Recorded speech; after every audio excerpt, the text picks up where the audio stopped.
नमस्ते सबैजनालाई तपाईहरु सबैलाई स्वागत छ हाम्रो YouTube च्यानल Protozoahost मा। अनि आज चाहिँ तपाईहरुलाई हामी कसरी cPanel मा लगइन गर्ने र cPanel मा कसरी WordPress साइट चाहिँ इन्स्टल गर्ने भनेर सिकाउन गइरहेका छौं।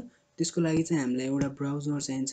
त्यसको हामी Google Chrome युज गरौँ आज त्यसको लागि चाहिँ। Google Chrome मा गएर तपाईले protozoahost.com.np सर्च गर्नुस्।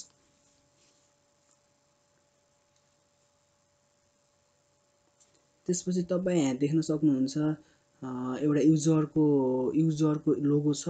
त्यहाँ क्लिक गर्न सक्नुहुन्छ। इफ तपाईले आईडी क्रिएट गर्नु भएको छैन भने चाहिँ साइन अप गर्न सक्नुहुन्छ। साइन अप तपाईले यहाँ देखिराख्नु भएको छ। इफ तपाईहरुसँग अकाउन्ट छ भने चाहिँ तपाईहरुले लगइन गर्न सक्नुहुन्छ। मैले अहिले चाहिँ लगइन गरे। मसँग युजर आईडी अकाउन्ट र पासवर्ड थियो। सो तपाईले यहाँ देख्न सक्नुहुन्छ हामी भित्र छिरिसकेका छौं। त्यसपछि यहाँ माथि मैले लगइन गरेको आईडी देखाइरहेको छ भने तल सर्भिस डोमेन अनि टिकट इनभोइस देखाएको छ। तपाईले यहाँ देख्न सक्नुहुन्छ सर्भिसमा क्लिक गर्नु। सर्भिसमा क्लिक गरेपछि तपाईले यहाँ मिनी बेसिक प्लान यो चाहिँ मेरो प्लान चाहिँ मिनी बेसिक प्लान लिएको थिए मैले। मेरो प्राइसिङ चाहिँ सिमिनली पे गरेर मेरो प्राइस चाहिँ यति थियो। अनि ड्यू डेट चाहिँ तपाईले यहाँ देख्न सक्नुहुन्छ मेरो तपाईले ड्यू डेट देख्न सक्नुहुन्छ अक्टोबर 1 2020। त्यसको साइडमा स्ट्याटस तपाईले स्ट्याटस देख्न सक्नुहुन्छ। स्ट्याटस मेरो एक्टिभ छ। तपाई cPanel मा छिर्नको लागि तपाईले एक्टिभमा क्लिक गर्नुपर्ने छ। त्यसपछि तपाई यहाँ हुनुहुन्छ। त्यसपछि यता तपाईको साइडमा हेर्नुहुन्छ ओभरभ्यू इन्फर्मेसन एक्सनको तल चाहिँ लगइन इन्टु cPanel त्यसमा क्लिक गर्नुस्।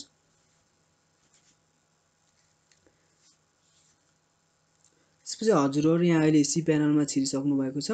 अनि अब तपाईहरुको लागि चाहिँ हामीले अब कसरी cPanel मा WordPress थीम इन्स्टल गर्ने भनेर सिकाउँछौं। अनि तपाईले यहाँ यता देख्नुहुन्छ यहाँ प्राइमरी डोमेनको साइडमा चाहिँ DB सर्टिफिकेट छ। यसले चाहिँ SSL इनेबल भइसकेको छ यहाँ तपाईहरुको डोमेनमा। तपाईहरुले WordPress इन्स्टल गर्नको लागि चाहिँ तल आएर तपाईहरुले यहाँ अप्सन देख्न सक्नुहुन्छ एउटा WordPress। यहाँ WordPress मा क्लिक गर्नुस्। त्यसपछि WordPress चाहिँ इन्स्टल न गर्दिनु। यहाँ इन्स्टल न गर्न सक्नुहुन्छ। यहाँ WP यो चाहिँ हटाउनु पर्ने हुन्छ। हजुर त्यसपछि तपाईले यहाँ देख्न सक्नुहुन्छ इन्स्टल अनि क्विक इन्स्टलमा क्लिक गर्नुस्। यहाँ चाहिँ तपाईले युजर नेम र पासवर्ड हाल्न सक्नुहुन्छ। तपाईले लगइन गर्दा चाहिने युजर नेम र पासवर्ड एडमिन अकाउन्टको युजर नेम र पासवर्ड चाहिँ तपाईले यहाँ हाल्नु पर्ने हुन्छ। मैले चाहिँ अहिले मेरो लागि हाल्दै छु।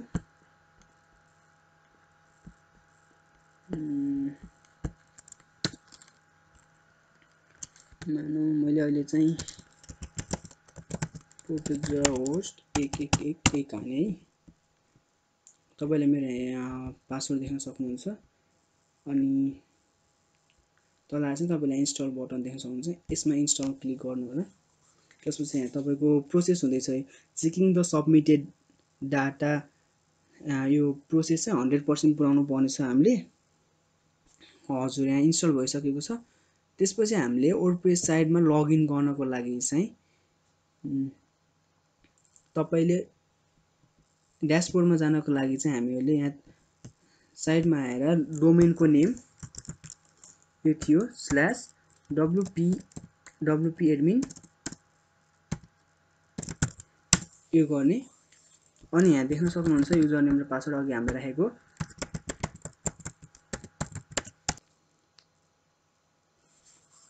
तपाईले देख्न सक्नुहुन्छ हामी WordPress साइटको ड्याशबोर्डमा छिरिसकेका छौं। अनि तपाईले साइट कस्तो भएको छ अहिलेसम्म चाहिँ हामीले केही पनि गरिरहेको छैन। नर्मल साइट चाहिँ यस्तो देखिन्छ। यहाँ तपाईले देख्न सक्नुहुन्छ। अब यसलाई हामीले चेन्ज गर्न सक्छौं थीमहरु युज गरेर। लाइक तपाईलाई म चाहिँ एउटा थीम युज गरेर देखाइदिन गइरहेको छु। सो अब यहाँ देख्न सक्नुहुन्छ अहिले चाहिँ 2020 थीम युज भएको छ भने लाइक एउटा थीम युज गरौँ एजुकेसनको लागि। एड न्यू थीममा जानुपर्छ। एड न्यू थीममा गएर हामीले एउटा थीम एड गर्नुपर्ने हुन्छ। लाइक यहाँ तपाईँले देख्न सक्नुहुन्छ 2020 फेमिना लोकल बिजनेस। अहिले चाहिँ हामीले लोकल बिजनेसको लागि एउटा थिम इन्स्टल गरौँ। सो यहाँ थिम इन्स्टल भइसकेको छ। अब चाहिँ हामीले यसलाई एक्टिभ गर्नुपर्ने हुन्छ यसलाई चलाउनको लागि। सो थिम एक्टिभेट भइसकेको छ। अब तपाईँले एकपटक फेरि साइट भिजिट गर्न सक्नुहुन्छ तपाईँको साइट कस्तो देखेको छ भनेर। अघिको भन्दा चेन्ज देखेको छ नि, यहाँ तपाईँले देख्न सक्नुहुन्छ पुरै क्याटेगोरी मिलाएर आइरहेको छ। यसरी नै हामीले चाहिँ वर्डप्रेस साइट cPanelदेखि चाहिँ इन्स्टल गर्न सकिन्छ र कस्टमाइज पनि गर्न सकिन्छ हामीले। हस्, आजको लागि चाहिँ यति नै। अरू भिडियो चाहिँ आउँदै गर्छ। Keep supporting guys, please don't forget to like, subscribe and share this video. Thank you.